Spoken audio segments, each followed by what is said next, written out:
അങ്ങനെ നമ്മൾ നാളെ പല രീതിയാണ് വെക്കാം. അപ്പോൾ എവിടേക്കൊക്കെ എങ്ങനെ ഒന്ന് മുകളിലേക്കാണ് വെക്കാം. മുകളിലേക്ക് ഇപ്പോൾ നേരത്തെ അങ്ങനെ വെച്ചല്ലോ. അപ്പോൾ നമ്മളിങ്ങനെ ഇവിടെ തൊണ്ടയുടെ ഏതെങ്കിലും ഒരു പ്രത്യേക ഭാഗത്തേക്ക് ഇത്തിരി സ്ട്രെസ്സ് അങ്ങനെ കൊടുക്കാം. അപ്പോൾ നമ്മളിങ്ങനെ സംസാരിക്കുമ്പോൾ വരണം ഇങ്ങനെ ഒരു ശൈലിയുണ്ട്.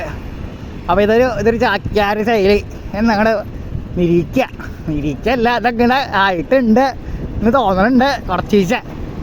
അപ്പോൾ ഇങ്ങനെ സംസാരിക്കണ ഒരു ശൈലിയുണ്ട്. ഇനി വേറെ ഒരു ക്യാരക്ടർ എങ്ങനെയാണ് ഇപ്പോൾ പിടിക്കുക? വേറെ ക്യാരക്ടർ വട്ടത്തിൽ വെച്ച വട്ടത്തിൽ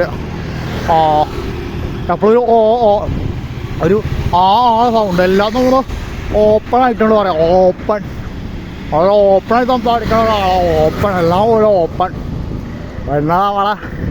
പിന്നെങ്ങനെയാണ് നമ്മളിങ്ങനെ ചിരിച്ചും കൊണ്ട് പറയുന്നത്. ഇതിപ്പോൾ നോർമൽ സൗണ്ടാണ്. നമ്മൾ ചിരിച്ചും കൊണ്ട് ഒരു ഈക്ക് ഇമ്പോർട്ടൻസ് കൊടുക്കുക. എന്തൊക്കെയുണ്ട് വിശേഷങ്ങൾ? സുഖമല്ലേ? എന്തൊക്കെയാണ് മൂക്കിനെ കൂടെ ഉള്ള പറഞ്ഞാലോ? മൂക്കി കൂടെ കൂടുതൽ പറയാം. മൂക്കി കൂടെ കൂടുതൽ പറഞ്ഞു കഴിഞ്ഞാൽ ഈ ശ്രീനിവാസൻ അങ്ങനെ പലരെ പറ്റിയിട്ടും എനിക്ക് ആർട്ടിസ്റ്റ് ഒരാൾ ചെയ്യുന്നുണ്ട്. അങ്ങനെ കുറച്ചിങ്ങനെ കയറ്റപ്പിടിച്ച് പറഞ്ഞു കഴിഞ്ഞാൽ വേറെ സൗണ്ടാവും. പിന്നെ ജനാർദ്ദൻ സൗണ്ട്